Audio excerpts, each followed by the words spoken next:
Christophe sur France Maghreb 2.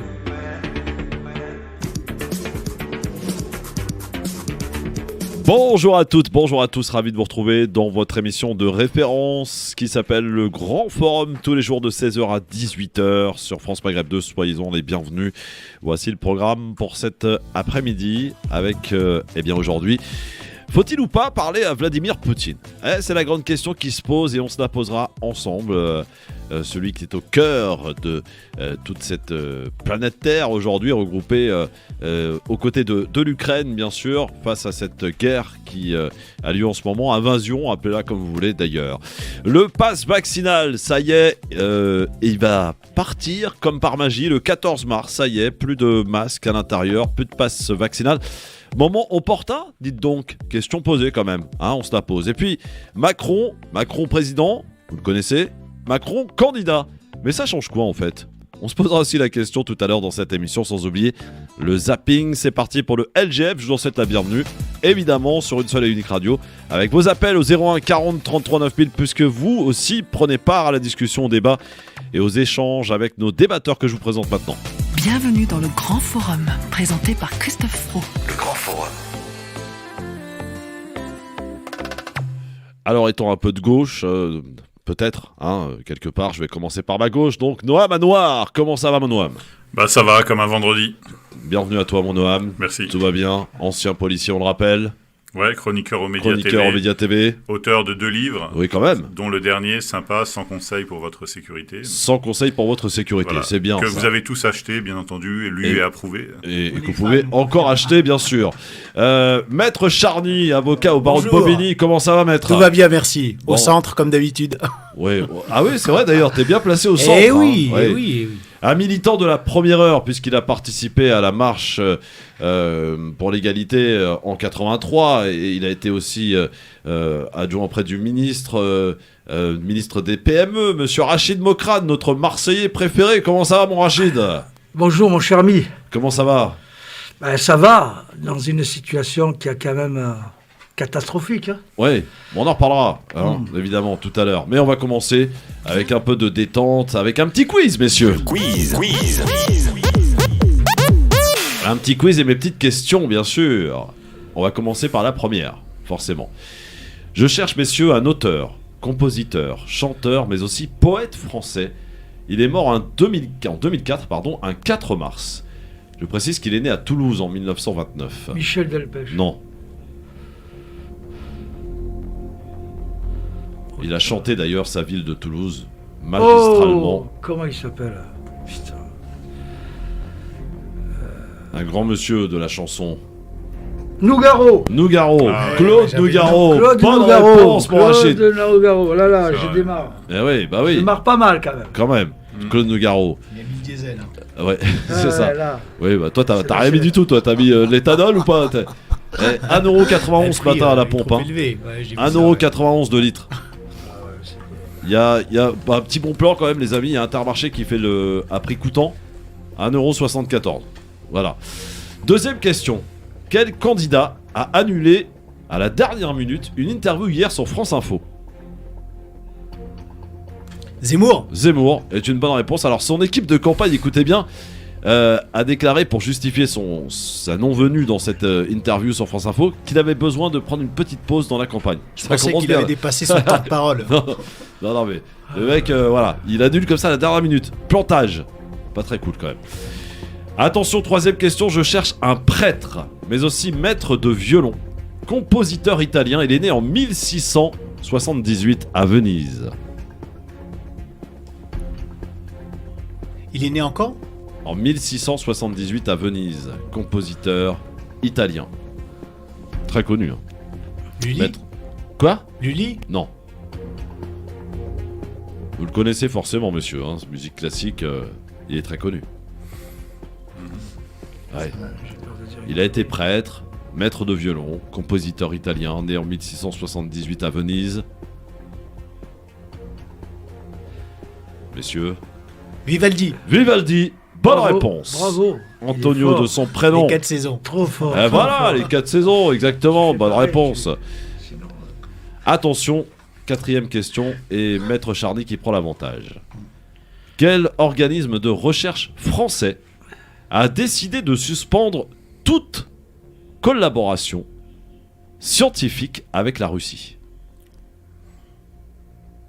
Un organisme de recherche. Le CNRS. Ouais. Bonne réponse, Noam. Ouais, Le CNRS qui indique donc le monde. Enfin, ils sont en train de devenir fous dans ce pays. Décide de suspendre toute collaboration avec la Quand Russie. tu as dit organe de recherche scientifique, j'ai pensé à l'Eurovision au départ. non, Et, c'est pas, j'ai beaucoup c'est pas hésité. scientifique l'Eurovision, ça se saurait. Ils ont aussi CNRS. disqualifié les Russes, c'est pour ça. Oui, absolument. Oui. Quelle grande perte. Quelle grande perte, absolument. 5e question. Je cherche une chanteuse maintenant, auteure, compositeur française, d'origine polonaise. Elle est née à Paris en 1951. Alors, elle a eu une carrière assez courte. Petula Clark. Non, monsieur. Oh là. Et elle est décédée en 2018, donc il n'y a pas très longtemps. Elle a eu un titre qui a fidèle un grand succès, c'était Africa. Ah oui, oh là là. Africa. Voilà. Ouais. Et de qui s'agit-il? Rose Lawrence. Rose Lawrence Ah, est une ils bonne sont réponse, forts. maître. Maître Charny en pleine forme aujourd'hui. Maître Charmy, Et il est chaud. J'ai pris des comprimés, hein, Ouais. je l'avoue. L'allocution de Emmanuel Macron mercredi soir à la télé a été suivie par combien de millions de téléspectateurs, messieurs? Sur toutes les chaînes confondues. Hein. 0,01. Non. Combien de millions? on est pas loin 18 des millions. Alors, donnez un chiffre, comme ça je donnerai et j'accorderai la bonne réponse. Déjà 7 millions, c'est une bonne audience. 7 déjà. millions, tu dis, Noam? 12 millions. 12 millions Rachid, Maître Charny? Ouais, plutôt 18, moi j'aurais dit. Bah c'était 21 millions. 21 millions, soit 83% du public à cette heure-ci ont suivi l'intervention de Macron, donc c'est Maître Charny qui marque le point. Est-ce qu'ils avaient le 21 choix? millions. Est-ce qu'il y avait un autre programme sur les autres chaînes ou pas? Bah oui, t'as regardé Arte, t'avais pas Macron, je sais pas. D'accord. Voilà. Ok. Septième et dernière question. Après 5 ans de la vie politique, de retrait de la vie politique, qui s'apprête à apporter son soutien à Zemmour ce week-end? Mario Maréchal Le Pen. Marion Maréchal, parce qu'elle veut plus qu'on l'appelle Le Pen. Marion Maréchal, effectivement, va donner son soutien et apporter son soutien à Zemmour ce week-end. Voilà. Elle va pas soutenir sa nièce, sa tante plutôt, mais plutôt Zemmour. Voilà. Bonne réponse et victoire incontestable de notre ami Maître Charny. Est-ce que c'est d'ailleurs une belle trouvaille, enfin une belle recrue pour Zemmour que d'avoir Marion Maréchal dans son entourage? Il y en a quand même pas mal. Là. Il y a eu le mercato, vous connaissez le mercato footballistique, il y a le mercato politique. Et Zemmour a plutôt recruté sévère quand même, hein, cette fois-ci, Noam. Qu'est-ce que t'en penses? C'était dans les tuyaux. Après, en fait, à la base, quand elle a créé son institut de formation, Ouais. elle était censée faire le lien entre la droite traditionnelle et l'extrême droite. Bon, elle est partie à la droite extrême. Je veux dire, ça sent plutôt la confusion, mais après, elle a quand même un électorat derrière elle. Hein, dans le Vaucluse, elle est quand même assez charismatique, assez approuvée. Donc, honnêtement, ça va un peu grossir les rangs de Zemmour. C'est une bonne recrue pour lui, mais il gagnera pas. Il n'y a pas de projet politique derrière. Donc, moi, je pense que c'est une potentialité qui est perdue, en fait, qui est gâchée, en quelque sorte. Gilbert Collard, Marion Maréchal, Nicolas Bay. Ah, mais Gilbert Collard, voilà. c'est plutôt la loose. Oui, d'accord. Il a plutôt profité du RN que l'inverse, je veux dire. Mais bon, Marion Maréchal, c'était quand même la filiation, on va dire, de Le Pen. Et puis bon, elle a tué l'ADN du parti, là, en faisant ça. Est-ce qu'il a réussi, Zemmour, Rachid Mokrane, est-ce qu'il a réussi à réunir toutes les droites? C'est un peu le projet qu'il entendait mener. Hein. Moi, je ne sais pas. J'ai l'impression qu'il y a un côté irrationnel chez Zemmour, parce qu'en fait, il veut faire l'union des droites, et il est à la droite de l'extrême droite. Donc, comment tu veux réunir? Il y a des millions de citoyens qui votent pour la droite, qui sont centristes, qui partagent des valeurs de liberté individuelle, mais qui ne sont pas prêts à entendre ce discours. Or, aujourd'hui, on n'a pas en face de nous un candidat à la présidentielle comme les autres. C'est quelqu'un qui va en guerre, qui prône la guerre civile, qui a un discours mégalomaniaque, paranoïaque, et qui relève pratiquement de la maladie mentale. Maintenant, il y en a un certain nombre qui fantasment, tous les frustrés des Républicains, du Rassemblement National, qui n'ont pas eu leur bout de sucre, se retrouvent à espérer que demain, ils porteront un grand projet de société. Moi, je pense qu'ils sont complètement à côté de la plaque, et tu ne peux pas construire avec des gens qui sont des semeurs de haine, qui veulent la division de notre pays. Et face à ça, plus que jamais, le camp des Républicains, le camp des démocrates, tous ceux qui aujourd'hui sont attachés à l'unité et la cohésion nationale doivent prendre conscience que quand même, au-delà de ce qui se passe aujourd'hui, parce que malheureusement on est traversé par des crises très anxiogènes qui produisent des dégâts pour des pans entiers de la population et dans le monde d'ailleurs. Mais on a en face de nous des gens qui sont très très dangereux et qui veulent affaiblir notre pays. Et moi, ça, je veux dire que ça me booste pour revenir dans le champ civique, associatif et politique. Je peux pas baisser la garde. Ces 40 ans d'expérience, j'ai envie de les mettre au service d'une jeune génération qui arrive. Et je crois, comment c'est Noam. Noam. Quand j'ai Noam Manoir qui est porteur de cette éthique, de la responsabilité, parce que c'est pas évident, le courage qu'il a eu, et ce sens de l'engagement, je me dis qu'on n'a pas le droit de baisser la garde. Et face à Zemmour, je pense qu'il faut porter un projet, des idées, des arguments pour démontrer que ces gens-là, ils font fausse route et qu'ils vont nous mener dans l'abîme. Ouais. Maître Charlie, sur Zemmour, sur son recrutement. Pour moi, la chose est assez simple, pour ne pas dire simpliste. Zemmour sait très bien qu'il ne parviendra pas à gagner l'élection en 2022. Tout ça, ça s'analyse en termes de... Il dit qu'il va gagner. Ouais, mais il le sait bien au plus profond de lui-même. Il est loin derrière. Et puis au deuxième tour, il y a une marge de différenciation entre lui et Emmanuel Macron qui est considérable. Tout le monde joue le coup d'après. On tente de recomposer l'extrême droite après l'élection de 2022. Et puis c'est vrai que Rassemblement National, Front National, il y a l'image, qu'on le veuille ou non, toujours de Jean-Marie Le Pen derrière. Et puis les gens, ils pensent qu'en étant chez Zemmour, c'est plus dur encore, effectivement, en termes d'idées, parce que Zemmour, il est plus à droite aujourd'hui que Marine Le Pen. Ouais. Mais il y a une certaine virginité à le rejoindre dans le cadre d'une recomposition à venir de l'extrême droite. Je pense que c'est surtout ça la stratégie et l'objectif qui est mis en place. Ouais. En tous les cas, c'est vrai que pour le coup, il a quand même recruté assez sévère autour de lui.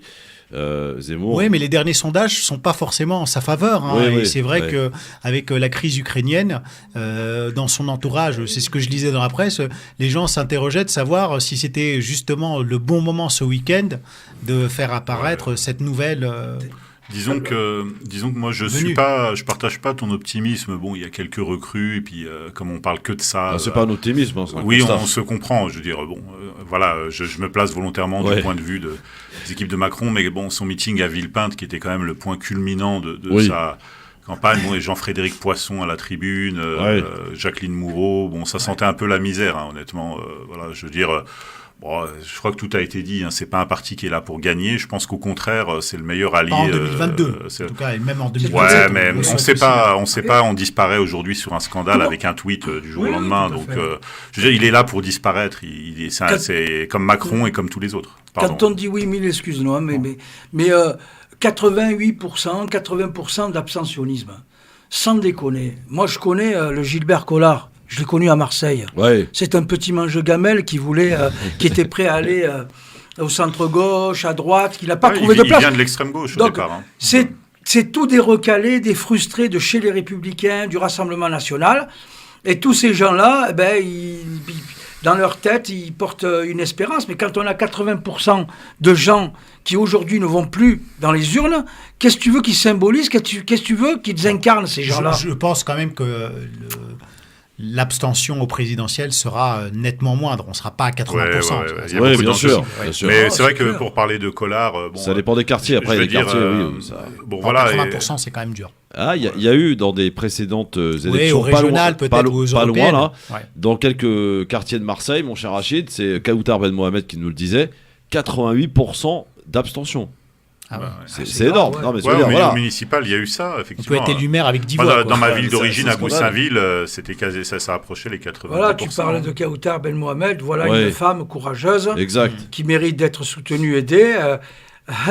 il faut voir ce qu'elle vit à Marseille. Hein. Ouais. Alors, ça y va. Donc, moi, je pense aujourd'hui, voilà, je pense qu'on a une responsabilité, c'est de se serrer les coudes avec un certain nombre d'acteurs pour éviter ce massacre que font ces partis.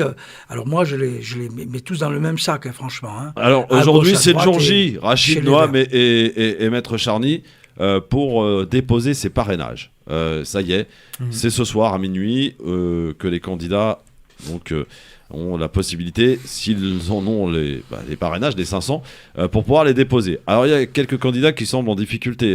Poutou par exemple. Poutou apparemment ça va être très compliqué.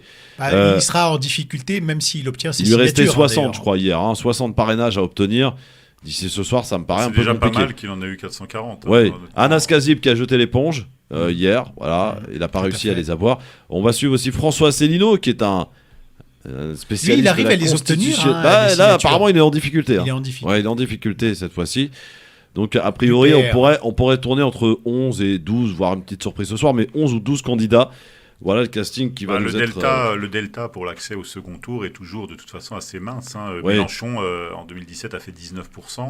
On se qualifiait avec 20, quelque chose, 20,2. Donc, effectivement, les micro-partis, je pense que c'est une vraie stratégie des partis majoritaires de dégager un petit peu les micro-candidats. Bon, avant, c'était Fun, Jean Lassalle, etc. Ça faisait rire un peu il la les a, galerie. Jean Lassalle. Hein. Oui, mais il je est veux là. dire, Hein. bon, oui, voilà, mais je veux dire, bon, Surtout lui, globalement, je veux dire que même les 1% aujourd'hui, je pense que les gros candidats vont les chercher. Hein, Ouais. Et donc, s'il faut passer par l'élimination des petites candidatures un peu fantaisistes, je pense qu'ils n'hésitent pas une seconde. Hein. Et au-delà des présidentielles, il y a la préparation pour les partis des législatives, très important. Ouais, surtout. Et on voit déjà qu'il y a le marché qui est ouvert. Hein. Et Sandrine Rousseau en a fait les frais. Hein. Terminé. Il joue gros à gauche. On voit bien Ah que oui, bien sûr. s'il n'y a pas l'unité, parce qu'ils le savent que s'ils se rassemblent, ils ont une chance d'être au deuxième tour. Mais en réalité, c'est une histoire d'argent. Il faut Ouais. dire la vérité. Bien sûr. Les législatives, c'est une manne financière où on met à contribution largement les contribuables. Donc ils se tirent à boulet rouge dessus, avec le risque que des gros partis comme le PS, les Verts, Le PS, les un gros communistes, parti, Rachid, t'es sérieux là? Parti, ça encore. Ouais, Ouais, non, PS, mais c'est les- bon, les- ouais. J'ai discuté les avec anciens. la chargée de com de la campagne d'Hidalgo, ils avaient 900 parrainages. Hein. Il y a un mois, ils Allez, avaient déjà... Dans un instant, le zapping des enfants sur France Maghreb 2 avec vos appels au 01 40 33 9000. C'est parti pour le LGF jusqu'à 18h. Le grand forum sur France Maghreb 2, émission de référence 16h-18h ce vendredi 4 mars avec autour de cette table Noah Manoir, chroniqueur aux Médias TV, auteur de 2 livres dont le dernier, 100 conseils pour votre sécurité à vous procurer d'urgence. Maître Charlie, avocat au barreau, rattaché au barreau de Bobigny, et Rachid Mokrane, un militant de la première heure qui a participé à la marche pour l'égalité en 83 et a été aussi un proche, comment on dit d'ailleurs, Rachid, conseiller auprès du ministre des PME. Très bien. On accueille un auditeur qui est avec nous qui souhaite nous parler avant le zapping. Saïd qui nous appelle de Paris. Bonjour mon Saïd. Oui, bonjour. Bonjour à toi, on t'écoute mon Saïd. Alaikum, bonjour. Bonjour. Donc, je vous appelle au sujet de la campagne de l'élection présidentielle, en fait. Oui. Donc, je suis de confession musulmane. Et ma religion m'interdit de voter. Ah bon?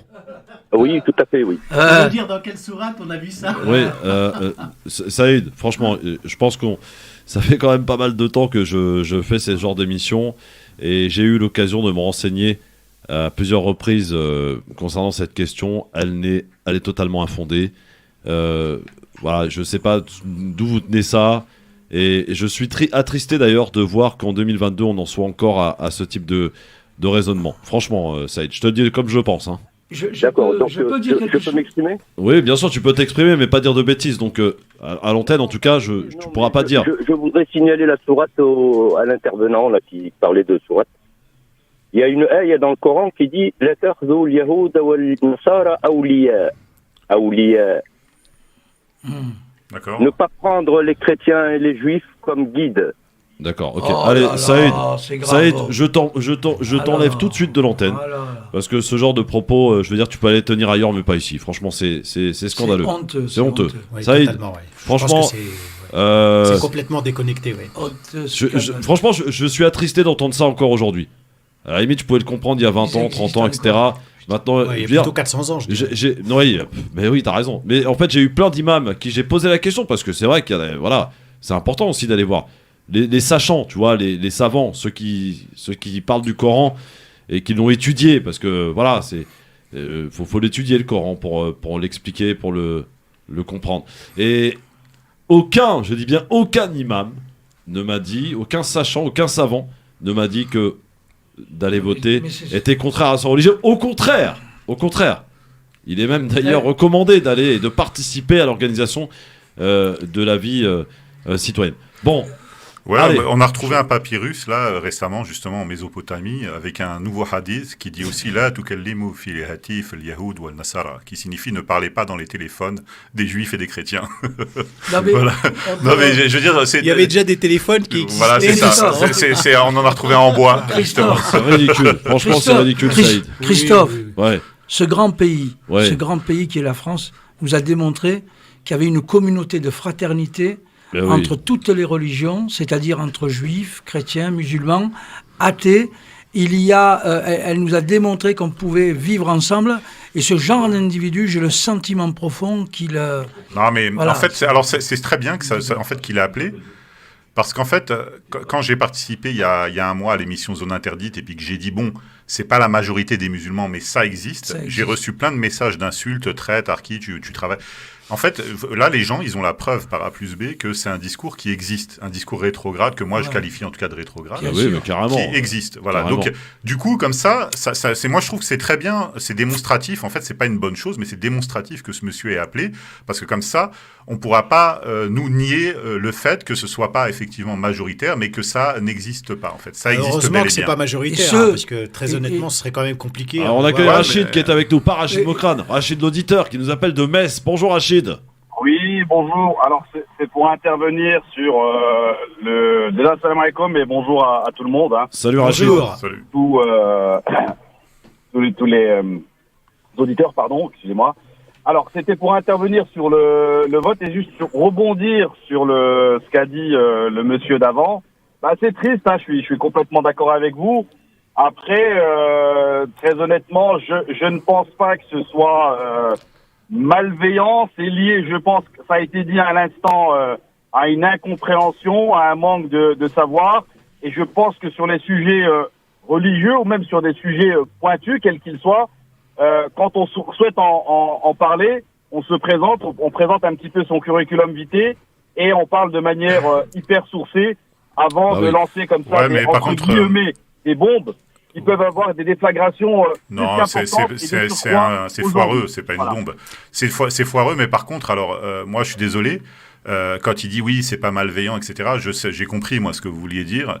Mais je pense qu'il faut pas un quart de seconde excuser ou trouver des circonstances atténuantes à ce genre de personnes. On parle des élections. Non, pardon, je vous réponds.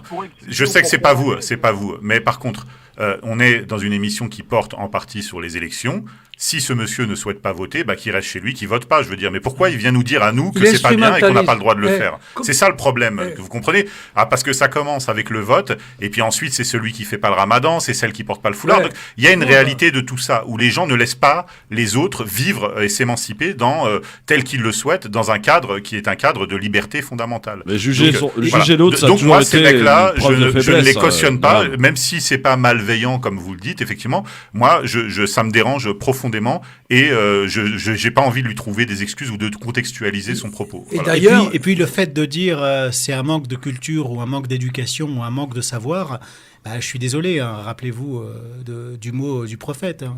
On doit chercher le savoir du berceau jusqu'au tombeau. Le premier mot du Coran, c'est Iqra. Hein. Non, mais aujourd'hui, oui, Rachid, on a cette médiocrité ambulante qui se fait expert en islamologie. Moi, personnellement, et qui débouche sur l'islamophobie. Je pratique à ma façon dans une sphère privée, mais je le dis à tous les auditeurs. Je pense que si on est là, c'est parce que nous sommes des gens qui sommes engagés et que nous avons une vision pour l'avenir, une vision pour les enfants, les générations futures. Et il va falloir que ceux qui aujourd'hui sont attachés aux valeurs laïques, républicaines, à ce grand pays qui est la France, il va falloir qu'à un moment donné, on se lève. Parce que cette petite minorité qui distille le poison, parce que ces comportements minables sont inacceptables, insoutenables, inexcusables. Et on le dit. Maintenant, à un moment donné, il va falloir que peut-être on réagisse d'abord, en allant voter, tous, autant que tous ceux qui aujourd'hui sont attachés à cette République. Il ne faut pas oublier qu'il y a des hommes et des femmes qui sont morts. On voit ce que fait un dictateur, un dictateur qui décide d'une guerre à lui tout seul. Et nous avons la chance d'avoir un pays où c'est quand même le peuple, même si c'est pas parfait, qu'il faut la parfaire, cette démocratie, eh bien, un président de la République en France ne peut pas faire ce qu'il veut, parce qu'il y a le peuple qui est là. Ouais, enfin, ça n'a pas empêché François Hollande de faire cette terrain de guerre en 2013. Hein. Mais après, au-delà de ça, j'ai envie de dire que, bon, à l'inverse, je veux dire, les gens qui ne votent pas, c'est-à-dire qu'aujourd'hui, on est dans une société où les choses se prennent, les choses s'obtiennent. Je veux dire, dans des rapports qui sont des rapports parfois, qui peuvent être des rapports de force au plan politique, bien sûr.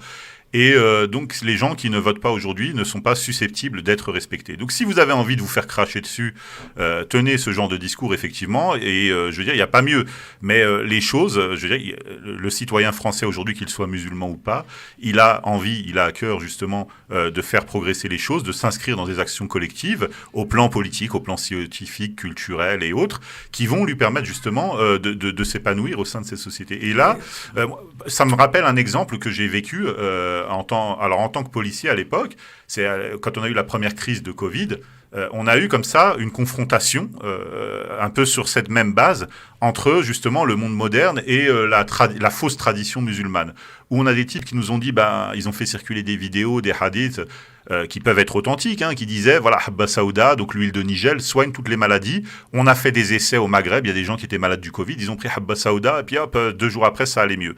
Les gens, qu'est-ce qu'ils ont fait, notamment dans les départements où il y avait beaucoup de musulmans? Ils sont sortis, ils n'ont pas tenu compte du confinement, ils sont tombés malades, bien entendu, ils sont allés acheter Habba Saouda qui avait augmenté de plus 150% entre-temps, et ils sont tombés malades, et le cimetière de la Courneuve a battu justement des records. Ils n'arrivaient plus à inhumer les gens parce que tellement il y avait de morts. À la Courneuve, il y a des vidéos qui nous démontrent ça, il y a des articles de presse qui nous disaient qu'il y a eu une hécatombe dans le 93. Donc, il faut arrêter avec les conneries, les amis, quoi. C'est bon, quoi. Je veux dire, on est en 2022. Juste pour préciser 2 choses. La première, moi en tant qu'auditeur, je suis pas là ni pour condamner, ni pour dire que c'est bien. Ça, c'est de sa responsabilité à lui. Il en assume. Non, on condamne. Par contre, vous non, mais nous on condamne. Et puis le deuxième point. Vous acceptez que nous on condamne? Je termine juste là-dessus, puis après je vous laisse continuer le débat. Aujourd'hui, c'est vraiment dans l'ère du temps que tout le monde et n'importe qui donne son avis sur n'importe quoi. Regardez juste les plateaux télé lorsqu'on parle de n'importe quel sujet. Ça peut être sur le Covid ou la religion. On a des pseudo-experts religieux, des pseudo-experts Covid, alors qu'au final, ils ne savent strictement rien. Et c'est vraiment la maladie, si je dois bien dire, qu'il y a une maladie du siècle aujourd'hui, c'est bien celle-là. C'est des gens qui parlent sans savoir, sans aucune connaissance. Merci mon Rachid, merci à toi en tout cas. Merci à vous encore une fois. C'est bien là qu'est le problème, parce que venir dire sur une station de radio que aller voter c'est pas bien, c'est totalement inconcevable. La réaction, je la trouve tempérée là de ce monsieur qui dit oui, mais il faut pas condamner. Je veux dire, non, nous on condamne sans. Moi, je pense que je peux parler pour tout le monde ici. Bien sûr. On condamne sans ambiguïté. Je veux dire, moi, je suis pas du tout dans la nuance comme l'était l'auditeur précédent. Non. Sans ambiguïté, moi je rejoins. C'est condamnable.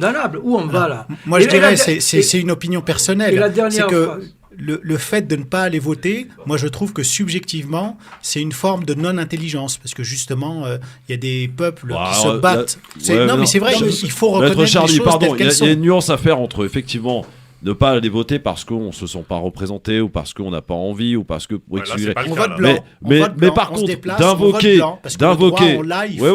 D'accord. Mais d'invoquer une raison religieuse... elle n'a rien fait l'islam. Elle est déjà suffisamment abîmée dans ce pays pour qu'on l'abîme davantage à cause de gens qui connaissent rien, excusez-moi, qui sont ignares et qui n'ont aucune connaissance de l'islam et qui se permettent à la radio, qui se permettent dans une radio comme la nôtre de venir raconter des conneries parce que ce sont des conneries. Voilà. Et en plus, des bêtises surhumaines. Et ce qu'il y a de terrible aujourd'hui, c'est qu'aujourd'hui on instrumentalise bien sûr une religion. Et auquel tout le je me demande d'ailleurs si c'est sacré, pas quelqu'un du clan Zemmour qui a fait une fausse intervention sur la radio. Votre cher justement, Noam a raison. Il faut arrêter de se voiler les yeux. Il y a quand même dans cette communauté ici, et heureusement c'est une minorité, d'accord. Il y a une minorité qui vivent complètement à la marge et qui sont en train de totalement nous vendre une religion qui n'est pas celle que l'on connaît. Sais, pour avoir un peu pratiqué, on va dire ces gens, on va pas nommer le courant de pensée qui se rapporte à ce que disait ce monsieur, mais je pense qu'on a à peu près tous compris. Quand tu leur dis, alors moi je le disais de façon humoristique, quand tu leur dis ouais mais là t'es en train de téléphoner avec le téléphone des juifs et des chrétiens, je veux dire il est pas breveté par une société saoudienne, hein, le Nokia ou l'iPhone. Et tu lui dis voilà, alors et dans le pire des cas le RSA, bon je vais pas dire le RSA, peut-être que ce monsieur travaille, mais je veux dire les APL, les aides, la Sécu, ça te dérange pas. Et puis là il vous dit, alors moi je l'avais vu dans le cadre des investigations qu'on menait auparavant, ils te disent c'est un butin de guerre, c'est-à-dire qu'on est en guerre contre ces gens-là et tout ce qu'on arrive à leur prendre, c'est-à-dire à leur arracher, ça fait partie d'un butin de guerre et ils vont te chercher des hadiths qui se rapportent justement au code de la guerre. Tu vois, donc ils sont dans un trip c'est une mentalité un peu lunaire. Tu vois, on accueille Mehdi dans un instant, juste après la pause, puis il faut quand même qu'on fasse notre zapping, puis on va pas passer non plus l'émission sur des conneries qui sont racontées par quelqu'un qui a voulu peut-être se rendre intéressant. Allez voter plus que jamais ici, France Maghreb 2 est totalement engagé et incite bien sûr régulièrement les auditeurs à aller voter et à prendre part. Moi je retiens aussi non, tu retiens rien du tout, c'est la pub, tout de suite. Noah Manoir, Maître Charny, Rachid Bokrad sont avec nous sur France Maghreb 2 avec vos appels et Yamedi qui est avec nous. Et avant, on va vite enchaîner parce que c'est vrai qu'on a perdu un peu de temps, mais c'était, je crois, à mon avis, nécessaire qu'on s'y arrête un peu quand même, voilà, pour répondre à cet auditeur tout à l'heure. Mehdi qui est avec nous, salut mon Mehdi. Salut Christophe, bonjour à tous. Salut mon Mehdi, on t'écoute. Bonjour. Mais je vais pas revenir sur le truc là, laisse tomber parce que j'avais envie de pleurer, j'étais dans un état comme pas possible. Tu sais Christophe, on a fait la Shorba pour tous. Oui. Et ce serait bien qu'on fasse, je sais pas s'il y a des gens qui m'entendent et si on peut faire le vote pour tous, aller dans les quartiers et aller voir tous ces jeunes là, toute cette population là. Et les inciter enfin pas les inciter et voilà, comme on fait la Shorba pour tous, et ben la démocratie aussi, ça se boit, ça se mange, ça s'apprécie, ça se transmet et je pense que faire une campagne le vote pour tous, je vais pas dire est plus importante que la Shorba pour tous, mais vous m'avez compris mes chers frères et sœurs. Ouais, on t'a très bien compris, Mehdi, on souscrit même d'ailleurs à ce que tu viens de dire. Merci mon Mehdi, je t'embrasse. Belle initiative. Ouais, belle initiative. C'est vrai, il a raison. On peut faire une Shorba et puis en même temps avec la carte d'électeur. Tu vois, autour d'une Shorba, voilà c'est ça. D'ailleurs, ça sera bientôt. Le 10 avril, là, on sera en plein Ramadan. Avant d'aller préparer la Shorba et de la déguster le soir, on fera son devoir électoral. Voilà. Mais c'est vrai que cette idée d'associer les deux, elle n'est pas si inintelligente que ça. C'est ce qui a été fait aux États-Unis à un moment. C'est-à-dire que les électeurs, ils se faisaient offrir une canette de Coca-Cola et un petit sandwich. Bon, le problème, c'est que les républicains sont tombés dessus en disant qu'il faut supprimer ça justement pour réduire le vote afro. Le problème, c'est que tu exclus de surcroît les résidents qui ne peuvent pas voter s'ils veulent aller manger un truc avec toi. Mais il faut faire... Moi, je pense que aussi, on doit faire un véritable diagnostic. Moi, je me souviens, à l'époque, on avait initié un mouvement des droits et devoirs civiques. Pendant 5 ans, j'ai participé à 3 Tours de France et il y avait un enthousiasme pour venir s'inscrire, pour aller voter, etc. Et je pense que la classe politique, dans son ensemble, et je le vois dernièrement avec l'opération de Kautar, quand je vois tous les bâtons qui ont été mis dans les roues de Kautar Ben Mohamed, même par la gauche. Moi, je pense qu'il y a une logique, une stratégie qui vise à décevoir. La déception, elle est produite volontairement. Mais du coup, il y a que les extrêmes qui se mobilisent à ce moment-là. Du coup, j'entends ce que dit notre ami sur le vote pour tous. Moi, je pense qu'il faut qu'il y ait une mobilisation de la société civile pour redonner une espérance, pour offrir des perspectives d'avenir à cette jeunesse. Je pense qu'on doit, nous qui avons une maturité, nous devons créer les conditions d'un pouvoir d'agir, d'un pouvoir d'influence pour imposer de véritables réformes qui redonnent une espérance. Aujourd'hui, ils sont à l'abandon, ils sont déçus. Moi, j'entends. Si par malheur tu vas les voir, ils serrent les poings, ils ont envie de te frapper dessus parce qu'ils se disent c'est encore un magouilleur qui vient nous voir. Non, j'entends ce discours, mais je peux pas y cautionner à 100% parce que il y a aussi une responsabilité de chacun d'entre nous. On a un droit pour lequel beaucoup de générations se sont battues, et il faut l'exercer. Donc c'est aussi une question de responsabilité individuelle. Après, on ne peut pas dire que c'est toujours de la faute des acteurs des élus. Parce que, après, en fait, il faut réfléchir à ce qu'on attend aussi du vote. Le discours de Jean-Marie Le Pen. C'est-à-dire, il faut réfléchir aussi... C'est tous pourris, c'est pas vrai. Ouais, moi je participe beaucoup à des petits débats sur Twitter à temps perdu, parce qu'il y a une application maintenant qui permet de faire des débats en mode vocal. Oui, les Space. Voilà, c'est ça. Et j'essaye de discuter avec des gens, notamment sur les groupes sauf les Zemmour, j'y vais pas parce que c'est perdu d'avance. Mais je veux dire, j'essaie de discuter avec les gens. Et en fait, je pense que plus que la question du vote, il faudrait en réalité considérer quelles sont les attentes qu'on peut avoir à titre collectif et pourquoi pas individuel, justement, du vote, en fait, de ce que ça va nous apporter. Parce que quand tu vois les gens voter au municipal, ils te disent « Ouais, mais moi, j'ai besoin d'un appart, je veux un job à la mairie, si tu me le donnes pas, je vote pas. Voilà. Tu vois, donc, à un moment, et là, les gens me disaient, alors moi, je suis plutôt sur cette campagne, je suis pas engagé officiellement, mais je soutiens plutôt aujourd'hui, à l'instant T, la candidature de Mélenchon, et puis j'ai des gens de confession musulmane, alors pas tous, la majorité souscrivent, plutôt de ceux que j'ai vus en tout cas, souscrivent à cette idée, et les autres disent ouais, mais il n'y a pas d'arabes dans ces listes et il n'y a pas de femmes voilées. Moi je leur dis justement, chez tous les autres il y en avait, et ça nous a servi à rien. Je veux dire, à titre collectif, Mounir Majoubi, qu'est-ce qu'il m'a apporté, moi, à titre collectif ou individuel? Il m'a rien apporté. Donc à la limite, j'aime autant que ce soit Raquel Garrido ou je sais pas, ou je veux dire Clémence Guettet, et puis qu'elle fasse son boulot plutôt que d'avoir un mec parce qu'il est rebeu, ou une nana qui est, je crois qu'on a eu Sibeth Ndiaye. Non, moi alors pour moi c'est absolument pas un critère, ça n'engage que moi. Moi je préfère un blanc qui fasse son boulot plutôt qu'un rebeu qui soit là juste à titre symbolique, tu vois. Je suis complètement d'accord avec toi. Et moi je veux pas de place, je veux dire, j'attends pas de Mélenchon qui me nomme à je sais pas quoi. Voilà. D'ailleurs, le piège, c'est de nous faire croire qu'il y aurait une communauté noire arabe. Il n'existe pas de communauté arabe, il n'existe pas. Les individus sont immensément seuls. Ça fait 40 ans que je milite, j'ai pris des coups, j'ai morflé, je continue encore parce que ça donne du sens à ma vie, mais il n'y a pas de communauté. Moi, ma communauté, eh bien, c'est un mouvement dans lequel je me reconnais, que sont les écologistes indépendants. C'est la République. Avec qui, ce sont les citoyens, ce sont des gens comme Jérémy Clément, Kautar Belmohamed, un certain nombre d'acteurs qui aujourd'hui ont décidé de rentrer dans l'arène et qui n'ont aujourd'hui aucune étiquette politique et qui veulent bâtir les conditions pour que demain, il y ait des milliers d'élus. C'est aujourd'hui que s'organisent, en 2026, les municipales. Et moi, personnellement, j'ai pas d'ambition. Par contre, je connais la technique pour faire que demain, il y ait 2000 élus au municipal et 2000 élus qui sont déçus aujourd'hui et qu'on peut convaincre, qui massivement peuvent être dans les instances de décision. C'est comme ça qu'on renouvelle le personnel politique. Dans les Deux-Sèvres, mon Rachid, Noam et Montasser. Fatima est avec nous. Bonsoir, Fatima. Bonsoir à vous tous. Comment va Niort? Ouais, ça va, avec le bon béton, ça va. Les compagnies d'assurance qui sont là-bas. Quoi? Ah oui? Bah oui. Ouais. J'espère qu'il n'y a pas de sinistre en cours. D'accord. Bon, Fatima, qu'est-ce qui se passe? Ça va, juste un petit mot pour les élections. Moi, je pense que c'est un devoir. Il faut y aller voter. La France Merci, mérite, madame.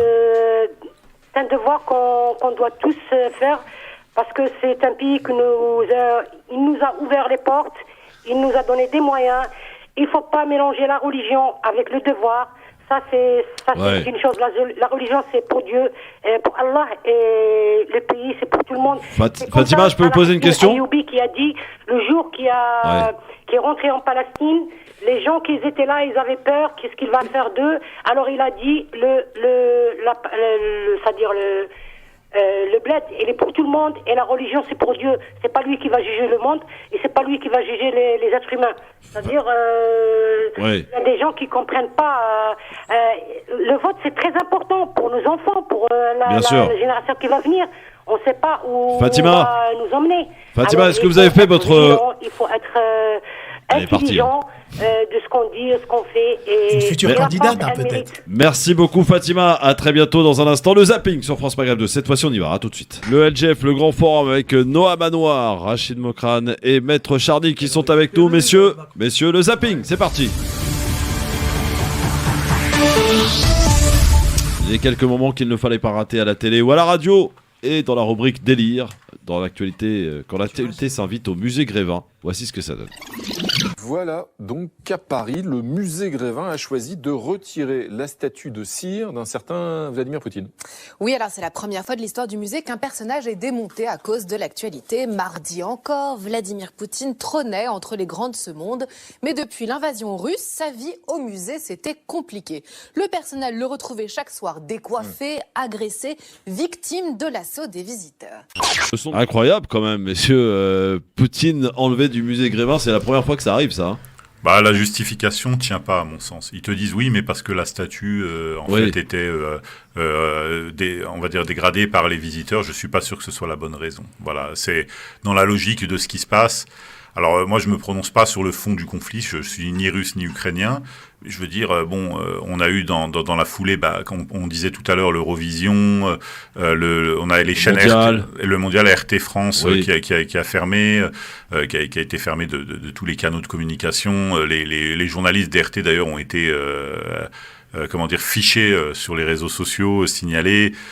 Donc je veux dire, voilà, ils te disent que c'est pour le bien de la statue qu'on la retire. Je suis pas certain. Ça me paraît pas franc. Ouais, Rachid. Moi, je pense que ça doit faire rire Poutine.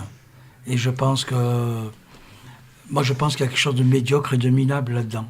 Ouais. Voilà. Maître Charny, pareil. C'est délicat, effectivement. Est-ce que ça peut faire partie des mesures contraignantes pour le président russe ? Honnêtement, j'en suis pas sûr. Ça a peut-être une valeur symbolique, mais qui sera quand même relativement limitée. D'ailleurs, est-ce que nous, on est réellement en guerre le président a dit que non. Il l'a rappelé. Nous ne sommes pas comme il appelle ça, co-belligérants. Moi, je pense que malheureusement, quand on a une position de ministre comme Bruno Le Maire, qui se permet, vous vous rendez compte, le mec, il brandit l'arme nucléaire. On sait qu'on a un mégalomaniaque en face de nous, mais qui est terriblement intelligent, stratège. Est-ce qu'il peut aller jusqu'au bout ? On ne sait pas. On est face à une situation qui est quand même dramatique, et un Bruno Le Maire qui tient un discours de va-t-en-guerre. Je trouve que c'est sur le terrain économique. Il a rétro-pédalé parce qu'on lui a demandé, tout simplement. Oui, mais attention, c'est en plus, les Russes sur lui ont le terrain répondu, faites attention au discours.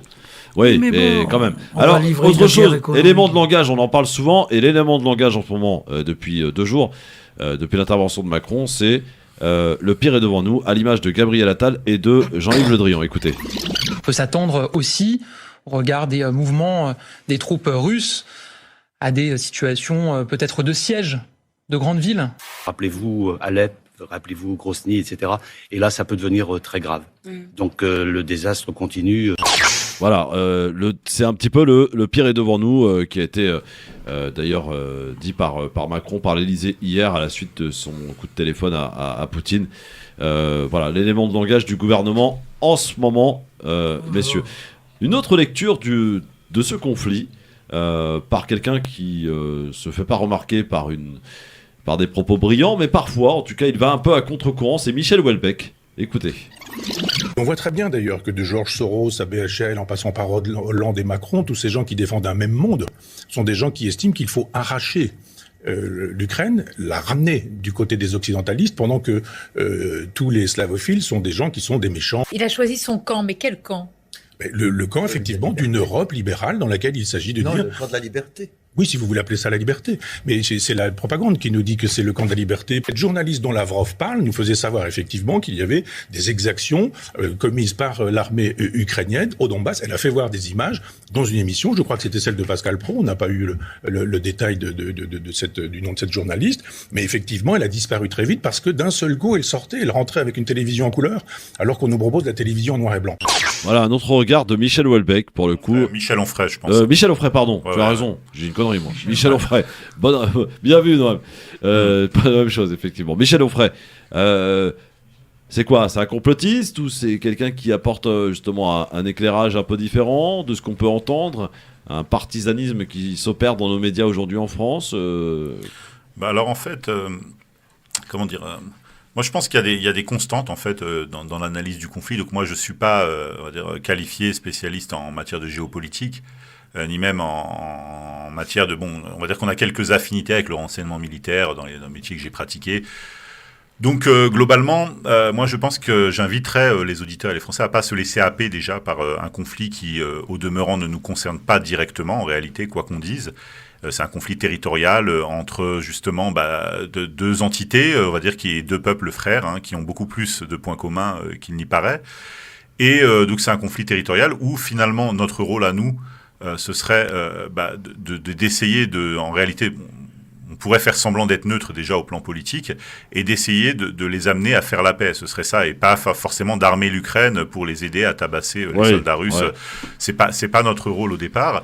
Bon, après, je veux dire, après il y a beaucoup de singeries qui, au plan politique, qui ont lieu autour de ce conflit, parce que j'ai vu que les chasseurs alpins avaient été envoyés en Roumanie. Bon, je pense qu'ils vont peut-être faire de l'humanitaire, c'est-à-dire qu'ils vont aider les convois de réfugiés, mais ils vont pas aller combattre l'armée russe, quoi. Donc il y a un moment où surtout pas combattre l'armée russe. De toute façon, on n'est pas de taille. Je veux dire, on n'est pas de taille. Il y a une disproportion énorme entre les deux armées. Bon, après, il y a l'ultime des dissuasions nucléaires, mais personne n'a envie d'en arriver là. Donc et la dame, en l'occurrence, où il faisait référence Michel Onfray, qui a effectivement intervenu dans son Pascal Pro, c'est Anne-Laure Bonnel, qui est une reporter, cinéaste, présente dans le Donbass, et elle apporte de la nuance. Voilà, elle apporte beaucoup de nuances, parce qu'elle dit attention, dans cette région-là, c'est pas les Russes qui bombardent, c'est les Ukrainiens, et ce depuis des années. Voilà. Alors moi je pense qu'il faut dans un conflit, il n'y a pas de gentil, il n'y a pas de méchant, il y a toujours des raisons historiques, culturelles qui font que les gens sont amenés à s'affronter. Il n'y a pas d'explication noble, c'est ça qu'on peut reprocher aux médias français, c'est qu'on n'explique pas. En fait, vous êtes sommé de mettre un petit drapeau ukrainien en bas de votre photo Facebook. Mais je veux dire, bon, il y a des conflits comme ça qui sont des nouveaux conflits. C'est une résurgence en fait de ce que Samuel Huntington appelait le choc des civilisations, c'est-à-dire qu'il y a 6 mois ou 1 an, on ne savait pas ce que c'était que le Haut-Karabagh. Aujourd'hui, on sait qu'il y a une zone de conflit qui est disputée entre l'Azerbaïdjan et l'Arménie, chrétiens-musulmans. Cette fois, c'est un conflit interne en fait à la civilisation européenne, où quelque part, en réalité, les Européens, c'est-à-dire on va dire je vais pas appeler ça des progressistes, mais on va dire en fait, en réalité, ce sont des mondialistes, des atlantistes en quelque sorte, qui veulent entre guillemets annihiler ce qui restait de la culture orthodoxe en fait on va dire, européenne, et mettre la Russie au pas, parce que on a eu l'habitude depuis 90 ou 91 de vivre dans un monde hégémonique, où les USA faisaient jouer le jeu de gendarme du monde, et là Poutine a réussi à redresser un pays finalement qu'on croyait aux abîmes, et aujourd'hui avec l'alliance l'axe en fait Moscou-Pékin, on tend vers un monde multipolaire, et personne vu en tout cas de l'OTAN n'a envie d'un monde multipolaire où on serait obligé de consulter nos alliés et j'ai envie de dire la partie adverse pour prendre des décisions importantes. Donc voilà. Alors, suite de notre zapping avec, vous le savez, la décision annoncée hier par Jean Castex concernant la fin du pass vaccinal et la fin du port du masque à l'intérieur. Et la grande question, c'est que va-t-il devenir dans les écoles ? Est-ce qu'ils vont pouvoir enlever le masque dans les classes ? Précision du ministre de l'Éducation nationale ce matin sur LCI, Jean-Michel Blanquer. Il a annoncé en fait le fait que c'était la norme en population générale, et comme depuis le début, nous avons une cohérence entre ce qui se passe en population générale et ce qui se passe à l'école, avec des adaptations. La suite logique, c'est évidemment que les enfants, les adolescents, les écoliers, collégiens, lycéens, ne porteront plus le masque à partir du lundi 14 mars en classe. C'est évidemment une bonne nouvelle. Ça concerne les enseignants aussi. Ça concerne les enseignants, tout le monde en fait. Et donc c'est évidemment une bonne nouvelle. Ça fait longtemps qu'on le souhaitait tous. Ça n'était pas possible pour des raisons évidentes. Ça le devient. Après, il y a d'autres détails dans lesquels il faut rentrer, d'évolution du protocole. Oui. Et pour l'instant, il est trop tôt pour le dire. On a une instance, vous savez, de coordination avec les organisations syndicales et les autorités de santé. Elle aura lieu le 9 mars prochain, donc mercredi de la semaine prochaine. Et là, on pourra atterrir sur des mesures qui s'appliqueront au 14 mars, avec donc une évolution des protocoles. Bonne nouvelle, Maître Charny, plus de masque à l'école ? Bonne nouvelle, oui. Tout vient à point à qui sait attendre. Effectivement, la crise sanitaire a été vigoureusement traitée, et là, on commence à voir les conséquences qui se mettent en place de manière progressive. Mais encore une fois, grâce à l'obligation vaccinale, entre guillemets, qui a été mise en place, eh bien, on en arrive aujourd'hui à une situation où on revoit le bout du tunnel. Ouais. Alors, on voit que dans ce pays, les langues se libèrent. Pour le coup, Jordan Bardella était invité de Apolline de Malherbe ce matin. Et on parle beaucoup des réfugiés en ce moment. Et vous avez remarqué comme moi, quand même, qu'on met le paquet pour accueillir de la meilleure manière qu'il soit les réfugiés ukrainiens. Ce fut pas trop le cas pour les personnes venant d'Afghanistan, de Syrie, d'Irak. Il l'assume pleinement, Jordan Bardella. Écoutez. La question des réfugiés, 1 million d'Ukrainiens qui sont sur les routes. Qu'est-ce qu'on fait? Est-ce qu'on ouvre largement les portes? Il faudrait ne pas avoir de cœur pour ne pas être solidaire de familles européennes qui sont aujourd'hui sous les bombes. Moi, vous connaissez nos positions de fermeté en matière d'immigration. Vous savez que nous dénonçons depuis plusieurs années le détournement du droit d'asile qui est devenu aujourd'hui une filière d'immigration à part entière où tout le monde rentre dans notre pays et en fait que vous répondiez aux critères de l'asile et de la Convention de Genève ou non, de toute manière, vous restez sur le territoire français. En revanche, je me sens beaucoup plus proche de ce qui se passe en Ukraine que de ce qui s'est passé en Syrie ou en Libye où l'accueil... Ça veut dire quoi plus proche? Ça veut dire que l'accueil de gens qui fuyaient les conflits en Syrie ou en Libye pourrait et aurait pu parfaitement se faire dans des pays arabes, c'est-à-dire dans des pays qui sont géographiquement, culturellement, historiquement beaucoup plus proches de ces conflits-là et de ces pays-là. En revanche, quand il y a des familles qui sont aujourd'hui sous les bombes, qui fuient la guerre, dont les maris sont aujourd'hui en train de combattre dans l'armée ukrainienne, eh bien, je pense qu'elles peuvent être accueillies dignement, dans le strict respect du droit d'asile et le temps du conflit, par les nations européennes. Et vous savez d'ailleurs qu'il y a certains maires du Rassemblement national qui ont pris des initiatives, et notamment Louis Alliot, à Perpignan, qui est en Pologne aujourd'hui. Parce que spontanément, vous avez dit des familles européennes. Et ensuite, vous avez insisté en disant « je me sens plus proche d'eux ». Bien sûr. Est-ce que, on va mettre plein de guillemets pour tous ceux qui nous écoutent aussi à la radio, je le dis bien, mais en fait, ce qu'on entend, c'est que l'immigration blanche, ok, l'immigration arabe, non. Non, mais il ne s'agit pas d'immigration, madame. Il s'agit simplement du droit d'asile. Le droit d'asile, si vous répondez à des critères bien spécifiques, qui visent à dire que vous êtes persécuté dans votre pays en fonction d'opinions politiques, dans le cadre d'un conflit, eh bien, vous répondez aux critères de la procédure d'asile, ce qu'on appelle la Convention de Genève, et vous êtes accueilli et protégé le temps du conflit. Donc, non, mais vous avez vu les gens qui ont tenté de fuir l'Afghanistan? C'est pareil. Mais c'est pas le sujet. Si. Madame, l'Afghanistan était-elle en guerre? Ah oui, il était en guerre. Non. Ah, c'est une guerre interne. Contre quel État? Ah, d'accord. Non, mais c'est pas donc c'est une. Ils n'étaient pas menacés. Leur vie n'était pas menacée chez eux. Non, mais ils n'étaient pas en guerre. Les femmes afghanes ne sont pas menacées chez eux. Peut-être, mais ils n'étaient pas en guerre. Si en Afghanistan. Vous chipotez un peu. Non, je ne chipote pas, madame. Le droit d'asile, ça répond à des critères stricts. Qu'as-tu à lui répondre, Rachid Mokrane, à Jordan Bardella? Je crois qu'il est fidèle à lui-même et qu'aujourd'hui, c'est la course à l'échalote. Il faut montrer que il y a des populations entières qui doivent être désignées, stigmatisées, diabolisées. Et puis, il faut qu'il montre une différence avec, on voit bien avec Zemmour. Marine Le Pen, aujourd'hui, Jordan Bardella, ne sont plus l'extrême droite, ils sont la droite extrême, à côté de M. Zemmour. Donc je pense que il ne pouvait pas dire autre chose. Il y a aujourd'hui effectivement des hommes et des femmes. Il y a pas mal de contre-vérité quand même dans ce qu'il dit, parce que on dit oui, la Syrie, la Libye, etc. C'est quand même des déstabilisations auxquelles la France a participé. Donc, elle devrait aussi assumer ses responsabilités. Alors, indépendamment de tout ça, moi j'essaye d'intellectualiser les choses, on va dire là. On a un dirigeant du Rassemblement national dont la ligne de conduite c'est halte et honte au communautarisme. Il ne faut pas qu'il y ait de communauté au niveau national. Eh bien, il a une stratégie qui est radicalement différente puisqu'il dit on fait du communautarisme au niveau ou à l'échelon mondial. C'est-à-dire, voilà, les communautés arabes restent entre elles, les communautés européennes restent entre elles et tout le monde sera satisfait. Mais c'est une logique qui est complètement différente de celle qu'il porte au niveau national. Donc, je veux dire, c'est un message qui est destiné à la base extrême, pour ne pas dire raciste. Alors, on va terminer avec ce zapping par depuis le déclenchement de cette crise en Ukraine. Il y a un candidat qui émerge avec un slogan, la paix. Et il s'appelle Jean-Luc Mélenchon. Écoutez. Le monde est quasi continuellement au bord de la possibilité d'une guerre généralisée. Nous y sommes passés à deux doigts, à plusieurs reprises. Je crois qu'il faut que tout le monde comprenne que la paix est un objectif et que c'est une construction politique. Elle n'est pas donnée par état de nature. Et nous, les Français, nous disposons de moyens d'y contribuer d'une manière très forte. Pour cela, je le redis à tous, il faut être indépendant. Il ne faut pas être le wagon de l'armée américaine dans l'OTAN. Il faut être indépendant. La France est écoutée. Et si nous sommes indépendants, quand nous disons quelque chose, alors on est écouté et on peut s'intermédier en quelque sorte. Essayer de régler les conflits, faire des propositions qui permettent à chacun d'avancer sans perdre la face. La paix est en danger en Europe. Est-ce que les Français savent qu'ils ont 30 000 hommes hors des frontières militaires? Est-ce que vous savez que nous avons un escadron de chars, que nous avons 100 aviateurs, que nous avons 300 militaires à la frontière de la Russie, dans une opération dite de réassurance de l'OTAN? Nous ne devons pas mettre le doigt dans cet engrenage. Jean-Luc Mélenchon est candidat de la paix, Noam Manoir?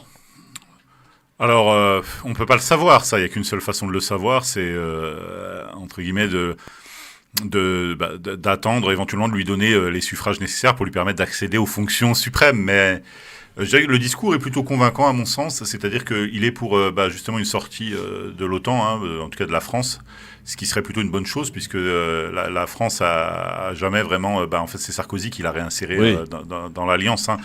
Et comment dire, il y a aussi cette idée du non-alignement qui me séduit assez bien chez Jean-Luc Mélenchon, c'est-à-dire l'idée de faire en sorte que la France soit une puissance autonome, neutre et justement et que nous ne soyons plus en fait des suiveurs en quelque sorte, parce que je pense qu'on a été assez humiliés.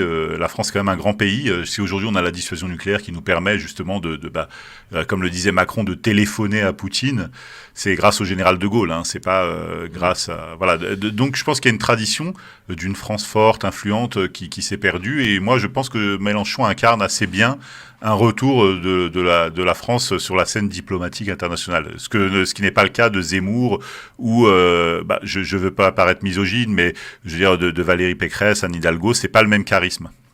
Ah oui, elle est occupée à... vous avez vu l'image de Valérie Pécresse sortant du salon de l'agriculture et qui dit au revoir, maintenant je vais m'occuper de l'Ukraine. Elle a même créé son propre conseil de défense. Allez, ce qui nous permet d'enchaîner tout de suite avec notre premier sujet. Maître Charny, faut-il, oui ou non, discuter avec Poutine? C'est la question qui se pose aujourd'hui dans certains médias. D'autres d'ailleurs qui disent voilà, c'est un dictateur, c'est un fou, on ne discute pas avec lui. Et Emmanuel Macron qui, pour le coup, depuis le début, essaie d'être le médiateur. Bon, il a subi quelques échecs quand même. Mais il a continué, pas plus tard qu'hier après-midi, de l'avoir au téléphone. Et il a régulièrement les deux présidents, qu'ils soient ukrainiens ou russes. Il faut discuter avec Poutine. Il faut le convaincre d'arrêter cette guerre. Maître Charny? Alors moi, je ne suis pas diplomate, mais tous les diplomates vous le diront. Pour avoir une bonne diplomatie, il faut laisser absolument tous les canaux ouverts. Deuxième point, on ne choisit jamais son interlocuteur, sinon tout le monde serait d'accord avec nous et on serait dans une espèce de dictature au niveau mondial. Troisième élément, bien évidemment, il faut avoir une position mesurée pour pouvoir discuter avec tout le monde, et c'est uniquement en pouvant discuter avec tout le monde qu'on est crédible et qu'on est en mesure d'apporter des solutions au conflit.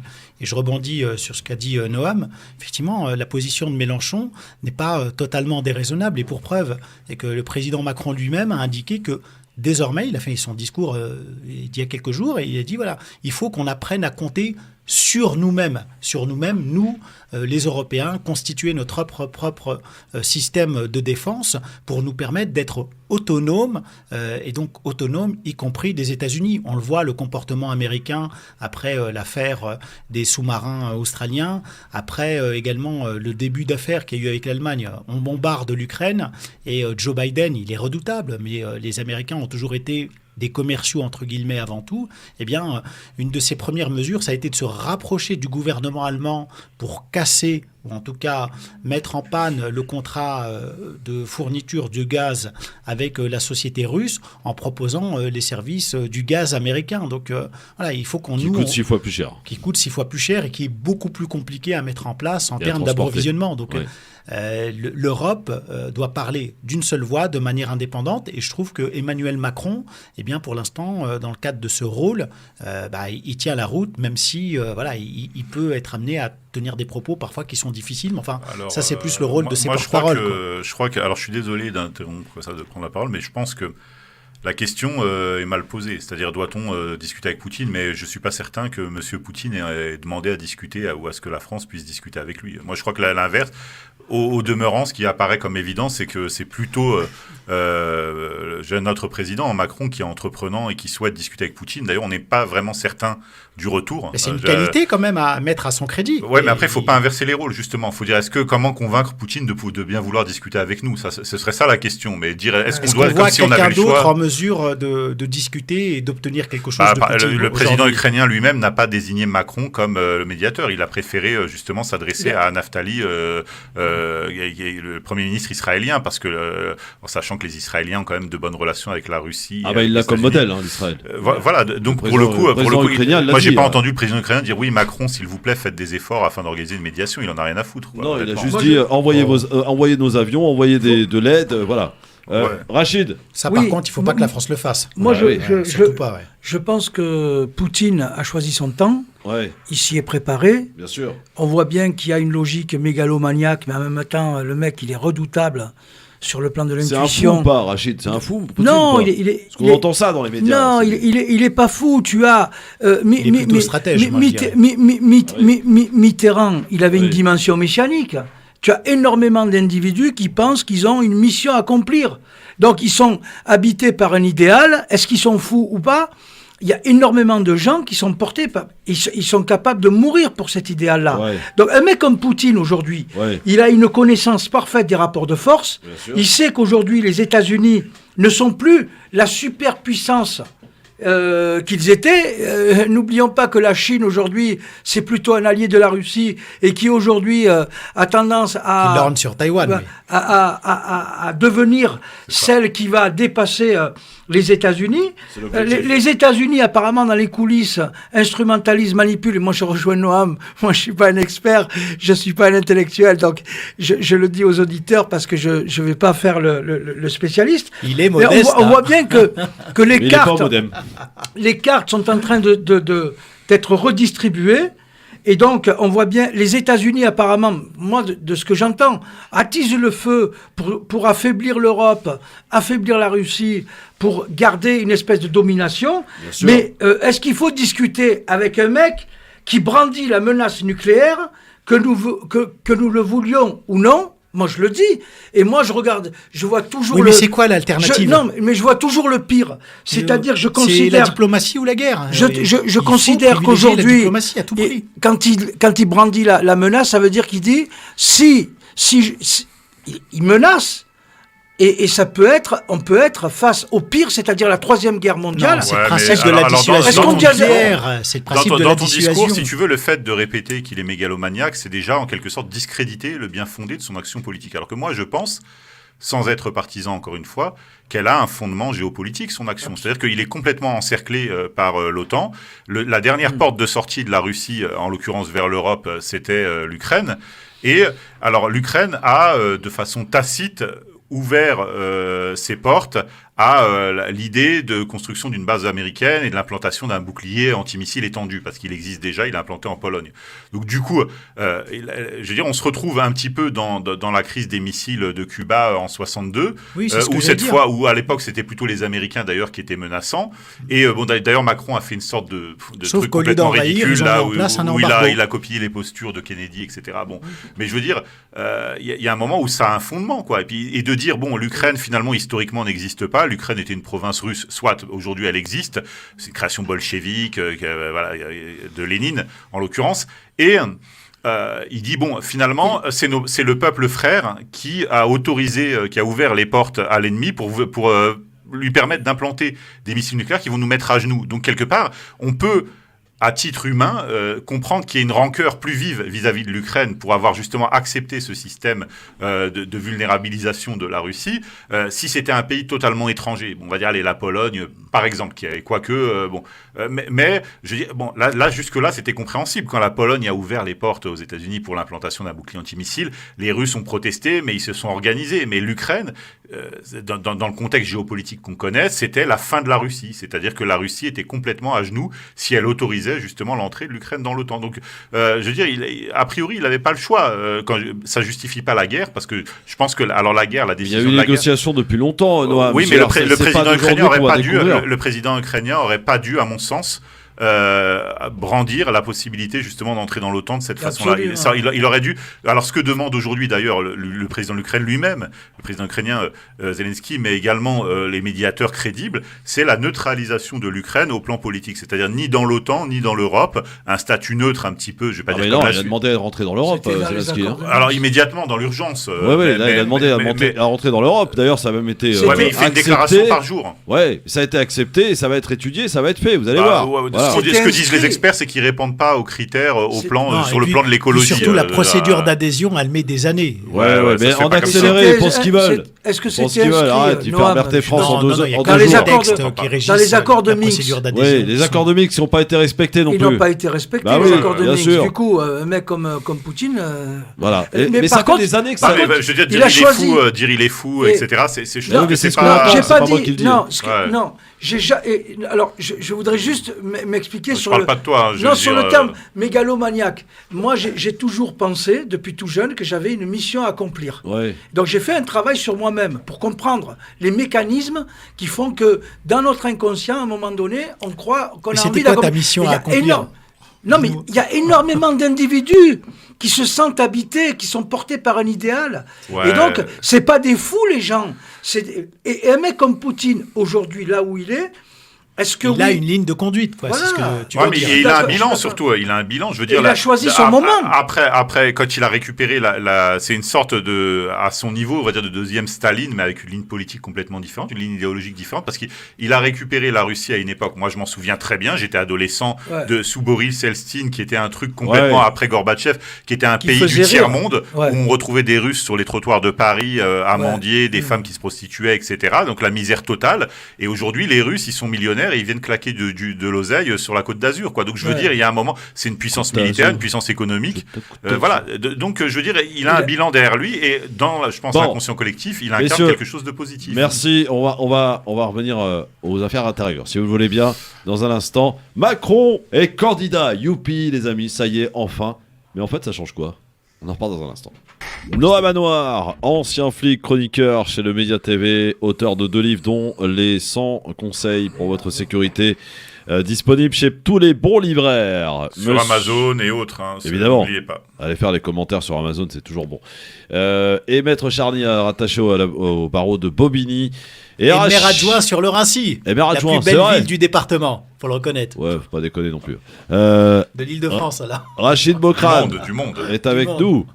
Rachid Bokrane, un militant de la première heure. Il a participé à la marche pour l'égalité en 83. La justice est contre le racisme. Et adjoint à ministre des PME, bien sûr. On peut dire le nom d'ailleurs du ministre? Renaud Dutreil. Renaud Dutreil, très bien. Ah oui, quelqu'un qui a été un très bon ministre. Qu'on connaît à Marseille. Je sais pas si c'est très bon ministre. Bon. Alors, Macron, président, jusqu'à quand? Jusque hier soir. Puisque Macron est candidat aujourd'hui au travers d'une lettre qu'il a fait publier dans la presse régionale aujourd'hui. Il s'en est expliqué. Voilà, Macron qui se représente pour un second mandat à J-37 de ce premier tour de l'élection présidentielle. Noah Manoir, ça change quoi maintenant qu'il est candidat? Disons que d'un point de vue du temps de parole médiatique, il y a déjà une incidence effectivement, et puis du point de vue des réunions présidentielles, c'est des déplacements présidentiels. Aujourd'hui, il peut plus mobiliser les pouvoirs publics pour justement faire campagne. C'est-à-dire que les présidents de la République sont protégés par la police à vie. Je veux dire, même s'il n'est pas réélu, il sera protégé à vie par la police, c'est convenu. Mais s'il organise un meeting ou quelque chose qui s'en rapproche, il pourra pas solliciter les moyens publics justement pour l'organisation de son meeting. Après, au plan politique, je veux dire, Macron a été un spécialiste un petit peu de la rumeur, c'est-à-dire qu'il balance des rumeurs comme ça dans l'opinion publique et puis je connaissais le groupe La Rumeur, c'était plus sympa. Il prend la température et puis en fait il prend des décisions en fonction des retours des réseaux sociaux. Il paye d'ailleurs des cabinets de conseil des sommes conséquentes pour ça.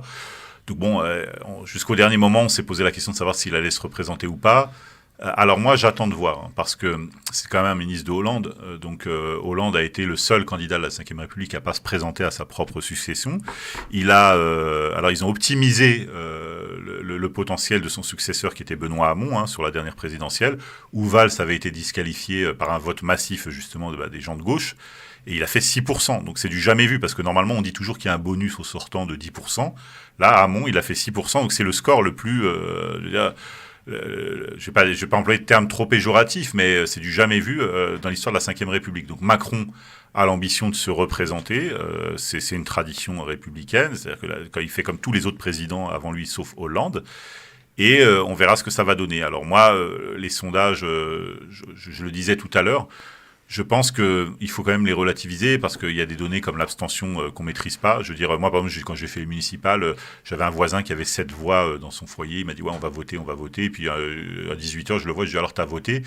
Bon, comme on a accès au registre, il m'a dit, non, écoute, il faisait beau, hein, ça faisait longtemps qu'il n'avait pas fait beau, puis j'ai fait un barbecue. Tu vois, donc, du coup, il y a ce genre de raisons. Et il y a aussi, les événements. C'est-à-dire que si, alors je le souhaite pas, hein, mais Mélenchon et Le Pen l'ont dit, s'il y a un attentat, je veux dire, ou un événement positif, ou une agression raciste, qui est susceptible justement d'influencer l'opinion publique une semaine avant le scrutin, bon bah ça change la donne.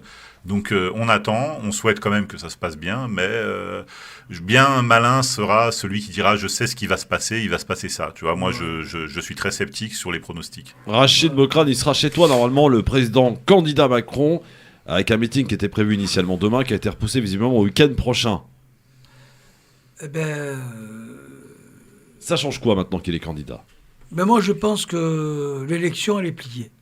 Elle est pliée parce que c'est pas ça qui va inciter les gens d'aller voter. Non, Rachid. elle est pliée au sens où quand tu vois le réel, la réalité c'est quoi? C'est que cerise sur le gâteau, on nous sort du chapeau que il n'y aura plus de passe vaccinal le 14 mars. On en reparlera dans un instant. Ouais. Je veux bien entendre ce que disait mon ami Maître Charny. Maître Charny, quand il disait que heureusement qu'on a respecté les mesures, etc. Mais je pense que tout ça, ça a été instrumentalisé, manipulé. Et aujourd'hui, les esprits sont formatés, préparés à voter massivement. Et quand on voit qu'aujourd'hui, il y a une situation anxiogène, moi j'ai le sentiment que le peuple de France est très conservateur et que quand on voit... Je veux bien croire que les sondages ne font pas une élection, mais quand on voit de tels écarts, quand j'entends dire qu'il est à 29 dans les sondages, et qu'aujourd'hui celle qui aurait pu le déstabiliser, c'est-à-dire Valérie Pécresse, qui vit une véritable hémorragie, c'est-à-dire que le gros des troupes vont rejoindre Macron et Horizon avec Édouard Philippe, et une petite minorité de fachos rejoignent Zemmour. Donc je me dis qu'aujourd'hui, j'ai le sentiment que cette élection, elle est pliée. Par contre, l'interrogation, c'est est-ce qu'il va pas y avoir une pseudo-cohabitation, c'est-à-dire entre les républicains et les macronistes. Mais je pense que déjà, ils se sont distribués les rôles et qu'il y a déjà un accord entre eux pour qu'ils fassent barrage au Front National et à la reconquête de M. Zemmour pour éviter qu'il y ait un grand groupe de gens d'extrême droite élus et ils ne peuvent pas faire autrement que de penser des accords déjà maintenant. L'élection elle est pliée, Maître Charny? Non, honnêtement, c'est pas ce que je dirais.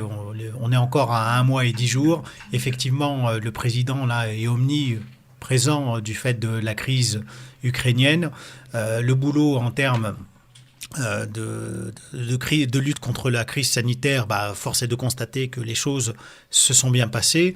Et puis c'est vrai, moi je regardais un peu dans les médias tout à l'heure, quand on voit Monsieur Laurent Wauquiez choisir comme angle d'attaque le fait de dire que le président serait tout à la fois monarchique et dictateur alors qu'on est en pleine crise ukrainienne, c'est complètement out. Comment est-ce que vous voulez que les Français ils s'orientent sur cette voie-là? C'est une exhumation, Laurent Wauquiez. Moi, je ne l'ai pas entendu parce qu'il est totalement inexistant depuis la fin de la primaire. Oui, il attend la c'est fin à se de la demander campagne. si les gens de la campagne de Pécresse ne souhaitent pas sa défaite. Parce que mais carrément, ils ça se a l'air frottent les mains. T'as Ciotti, t'as Wauquiez derrière qui vont prendre le parti, maître.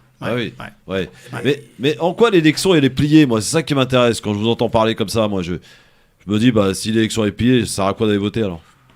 Ouais, mais non, mais je pense que ça n'engage que des gens, on l'a pas tous dit, et puis ça n'engage que les gens qui. C'est la position. Non, mais si on l'entend souvent, attention, c'est la position d'un candidat, d'un soutien plutôt à gauche.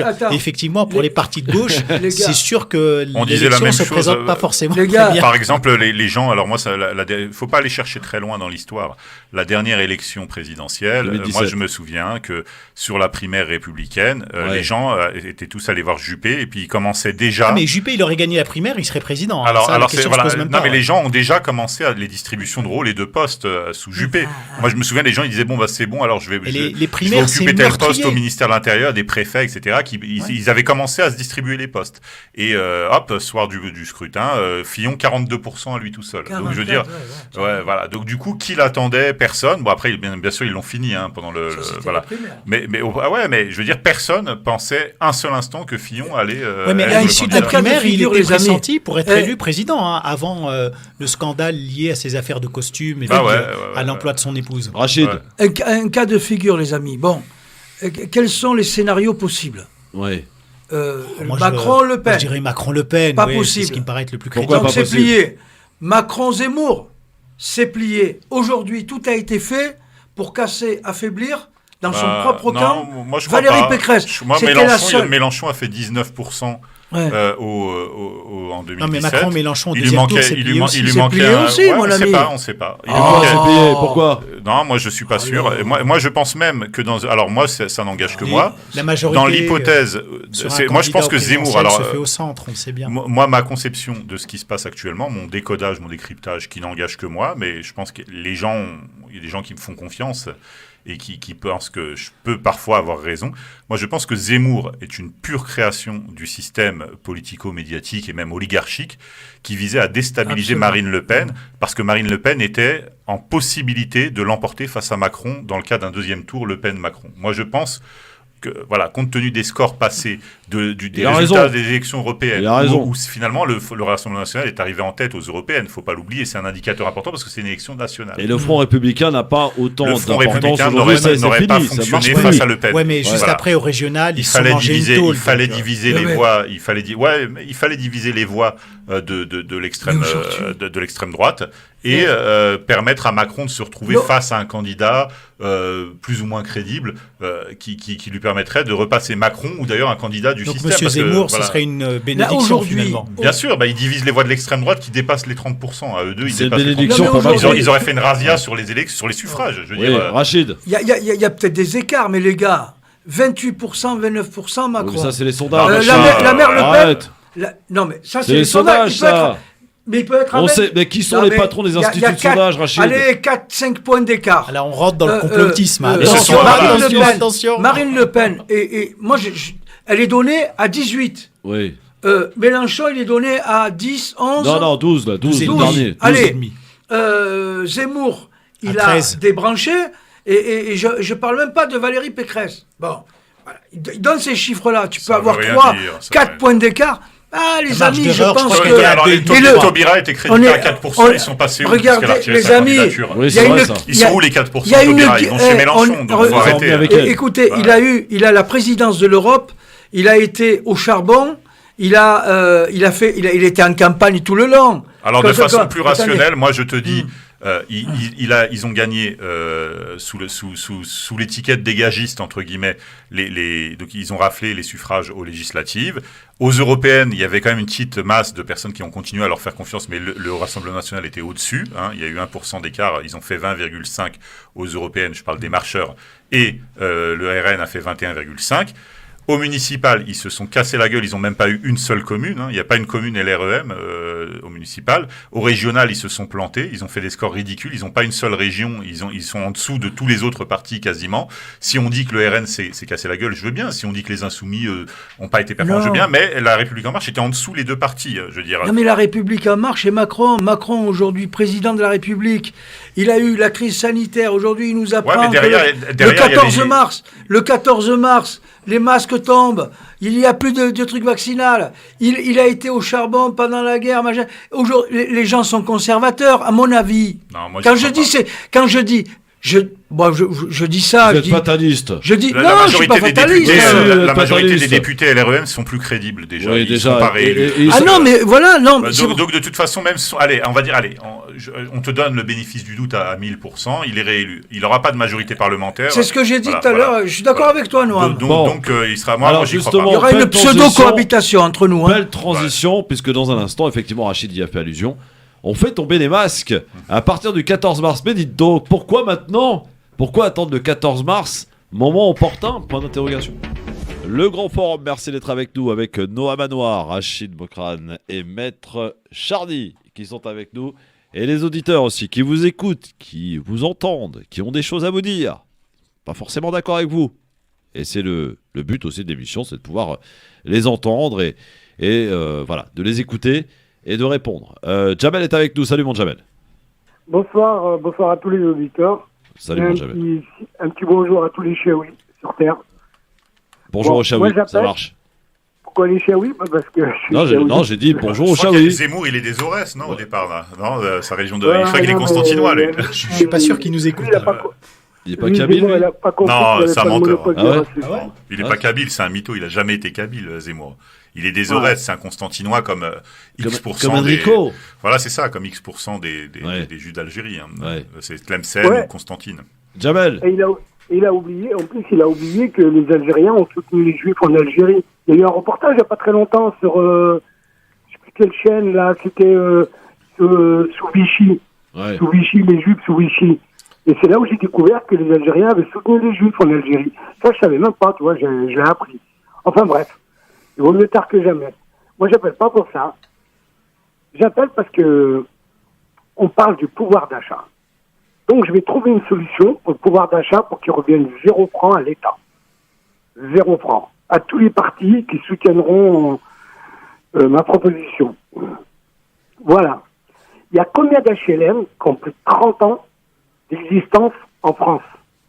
Il y en a combien? Des cités entières, il y en a des millions d'HLM. Voilà. Moi, je propose qu'on fasse appliquer juste la loi Borloo, qui dit qu'au bout de 30 ans, il faut vendre l'appartement pour 1 euro symbolique au locataire, parce qu'il a été amorti par le locataire, il a été payé par le locataire. C'est la loi Borloo que j'ai entendu parler, puis qu'on a étouffé. Et apparemment, les offices HLM, les organismes, se les vendent entre eux. De Haut-Pivois à Orly Park, d'Orly Park à Habitat 93, Habitat 93 au 3F. Ils se vendent des appartements entre 2 et 500 euros pièce, l'appartement. Mais ils se les vendent avec les locataires. C'est-à-dire qu'ils ne perdent pas d'argent. Moi, je à quel prix, vous avez dit? Entre 200 et 500 euros. L'appartement? L'appartement au bout de 30 ans, ouais. Vous regardez dans les organismes, ils se vendent les quartiers entiers, les cités entières entre eux. Alors, quelques éléments de précision, parce que moi, j'ai une délégation où je suis en charge de l'habitat. Le taux de logements sociaux en France, il est à peu près de 15,6%. Donc, effectivement, ouais, c'est un taux qui est assez impressionnant. Mais il n'y a jamais de vente à ces prix-là, même entre organismes de logements sociaux. Alors moi, je vais vous dire. Ils ont restauré le quartier où j'habite. Et le gars qui est venu visiter après la restauration, parce qu'ils ont fait la restauration, tu sais, après les émeutes, là, avec la loi, je sais pas quoi, là, avec la communauté européenne, là, je sais pas quoi, là. Après qu'ils ont restauré, on a été vendu à Habitat 93. Et maintenant, ils vont nous revendre au 3F. Et le gars qui est venu expertiser, je me rappelle toujours ce qu'il m'a dit. Il m'a dit, on rachète les appartements 500 euros. Mais ils les rachètent avec quoi? Avec les locataires, mais qu'ils les mettent pas à la rue. Ils ont déjà les clients dans les appartements. Vous devriez vous renseigner, c'est la loi pour... En tout cas, la proposition que tu fais, mon cher Jamel, c'est au bout de 30 ans, pour 1 euro symbolique, le locataire qui occupe l'appartement pourrait l'avoir et être propriétaire. Ça peut être intéressant et c'est une piste que... Mais il faudrait envisager ça en mettant dès le départ une possibilité de crédit vendeur. Parce que quel intérêt aurait un bailleur social à vendre au bout de 30 ans à 1 euro symbolique? Il n'en a aucun. Alors moi je vous le dis, je vais vous répondre. Tout à fait. Okay. D'abord les offices HLM, les organismes là, ils touchent les subventions de l'État. Ils touchent de l'oseille de partout pour les construire ces HLM. Et dites donc, il y en a des gens, ça fait 60 ans qu'ils payent dans leurs appartements. 60 ans. Ils n'ont pas été amortis. Mais si vous le vendez aux locataires à 1 euro symbolique, je vais vous dire qu'est-ce qui va se passer. Et arrêtez de faire les petites combines et les petites magouilles entre eux. S'ils les vendent aux locataires, eh ben, ils ont le pouvoir d'achat qui augmente, il leur reste plus que les charges à payer, plus de loyer, et tout le monde vit bien, et tout le monde est heureux. Il faut savoir que les subventions... Mais les finances de l'organisme HLM, elles coulent. Les subventions que touchent les HLM, c'est avec l'argent des impôts. Bon, merci Jamel, en tout cas, on a bien entendu ta proposition à étudier. Voilà, à étudier, pourquoi pas. Alors, messieurs, hier... Le chêne pointu à Clichy-sous-Bois, au passage, ça s'est mal passé. Hein, la rétrocession, puisqu'il est élu au Rincy. Maître Charny, on a un exemple concret où il faut quand même une force un peu supérieure qui puisse gérer l'entretien, les charges, etc. Le chêne pointu, ça a été une véritable catastrophe. C'est une catastrophe. Alors, il est 17h47, vous êtes bien sur France Maghreb 2. Et hier, le Premier ministre s'est exprimé pour nous dire quoi ? Que le 14 mars, on fait tomber les masques et stop la suspension. Et j'ai pas dit l'annulation, j'ai dit la suspension. On ne l'a pas supprimé, suspendu simplement le pass vaccinal. Voici ce qu'a dit Castex hier. Effectivement, la situation s'améliore grâce à nos efforts collectifs, grâce aux mesures que nous avons prises. Donc oui, nous allons effectivement, les conditions sont réunies pour... une nouvelle phase d'allègement des mesures. Donc, je vous annonce qu'à partir du lundi 14 mars, nous allons suspendre l'application du pass vaccinal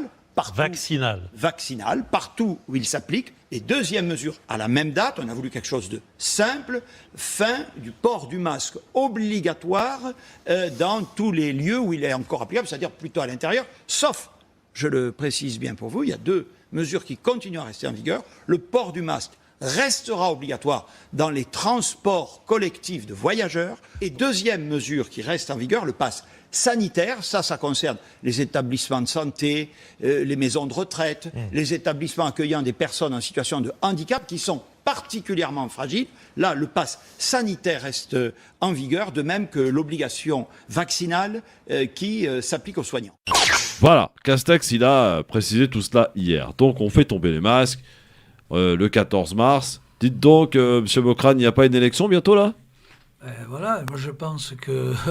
je voudrais pas faire mon complotiste de base, mais... Moi, je veux pas être taxé de complotiste et tout, mais malheureusement, la nature humaine, elle est ce qu'elle est, et ce milieu politique a un mode de fonctionnement qui est sournois, pervers parfois, et donc... tout a été instrumentalisé. Je veux dire, bon, peut-être qu'on aurait pu le faire avant. Là, on le fait à un mois de la présidentielle. Ça permet de donner de l'oxygène, ça fait jaser, et il y a des millions de gens qui diront, quoi, c'est Macron qui a permis... Il nous a libérés. Voilà. Je veux dire, bon, c'est Bon, alors on continue d'en parler juste dans un instant. C'est cousu de fil blanc, comme ils disent. On va écouter les avis de notre ami Noah.